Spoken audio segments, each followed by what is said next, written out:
මතක පිරුණු සුන්දර දවසක් විදියට මතක දින පොතට මේ එකතු කරන්න ලෑස්ති වෙන්නේ ෆින්ලන්ඩ් කෝච්චියෙන් තමයි. අද අපි අපේ ගමන යන්න ලෑස්ති වෙලා ඉන්න කෝච්චිය නම් දැන් ඇවිත් තමයි තියෙන්නේ.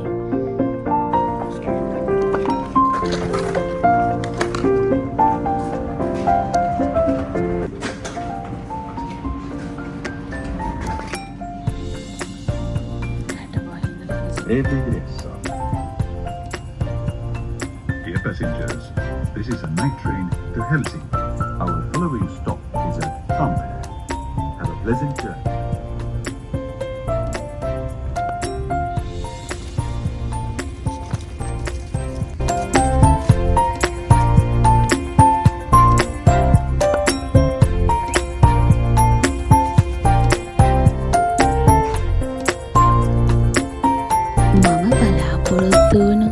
ආසාවෙන් හිටිය සතුට වගේම සැහැල්ලු මනස මට හරි ලස්සනට නිදහසේ එදා විඳගන්න නම් පුළුවන් වුණේ ලස්සන පරිසරයේ මම දැක්ක දසුන් වලින් වගේම ඒ කෝච්චියේ ඇතුලේ තිබුණු හරි පුදුම නිශ්ශබ්දතාවයත් නිසයි.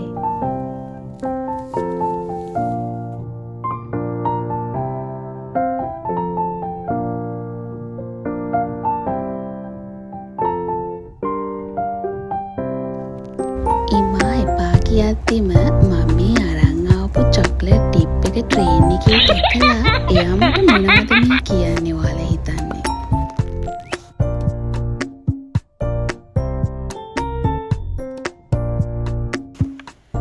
කාලෙකින් ලැබුණු මේ නිවාඩු දවස් ටිකේ මේ වගේ අපි දෙන්න වෙනුවෙන් හරි ආදරණීය මොහොතක් සතුටින් විඳගන්න පුළුවන් වුණු නිසා ඒ මොහොත අපිට පුළුවන් විදියටත් වඩා උපරිමයෙන් සතුටින් ගත කරන්න තමයි මේ අපි ලෑස්ති වෙන්නේ.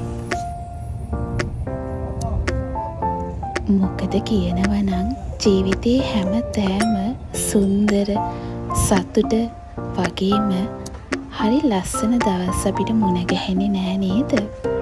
එහෙනම් මේ වගේ පොඩි හෝ මොහොතක් ලැබුණම ඒ මොහොත හරි මානසික නිදහසෙන් වගේම ආදරෙන් විඳගමු. එතකොට ජීවිතේට ලස්සන මතක ගොඩක් වගේම අපේ මනස හරි ආදරෙන් සතුටින් සැහැල්ලුවෙන් පිරීලා ඉතිරිලා යනවා. අපේ ආදරණීයන් එක්ක අපි ගත කරන හැම මොහොතක්ම හරිම ආදරණීයයි. ඒ වගේම හරිම සුන්දරයි.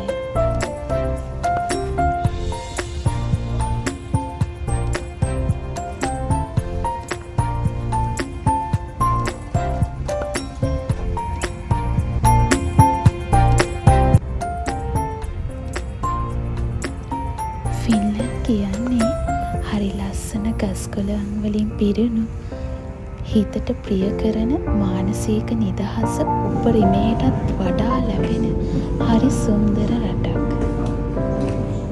ඉතින් මේ වගේ රටක මේ වගේ ලස්සන දසුන් දකින්න හැම මොහොතක් ගානෙම මම අදහන ආගමේ දෙවියන් වහන්සේට ගොඩාක් ස්තුති ප්‍රශංසා කරනවා. අපි සේනයෝකේ ඉඳලා ආපු ට්‍රේන් එකකින් දෙවෙනි ට්‍රේන් එකට මාරු වෙන්න තමයි මේ යන්නේ.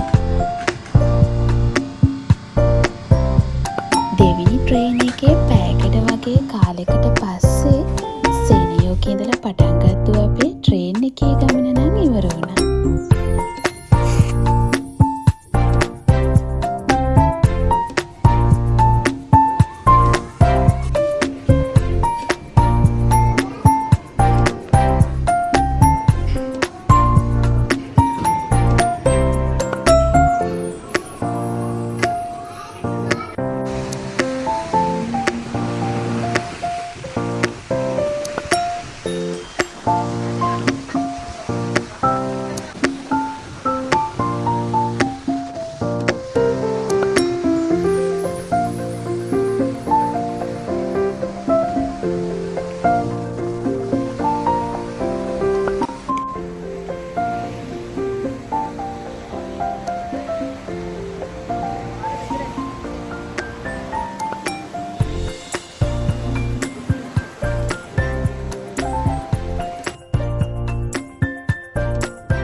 සීනි තේකොළ උණු වතුර තිබුණ පළියට රසම රස තේකක් වෙන්නේ නෑලු.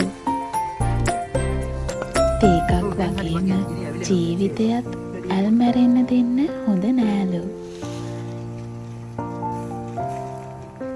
හරි ලස්සන වදන් පෙළක් ඒ විදියට මගේ මනසට කාවැදුනේ මැයි මාර ප්‍රසංගයේ ඉන්න හරි ආදරණීය නවකතාකරුවගෙන් තමයි. ඔව්, ජීවිතයත් ඇල් මැරෙන්න නොදී අපි අපිට මුණ ගැහෙන ආදරණීයන් එක්ක හරි ලස්සන මොහොතවල් ගත කරලා ඒ මොහොතවල් හරි ආදරෙන් පුරවාගමු නේද? ආදරේ ඔයාලා හැමෝටම. ඉමා සචි.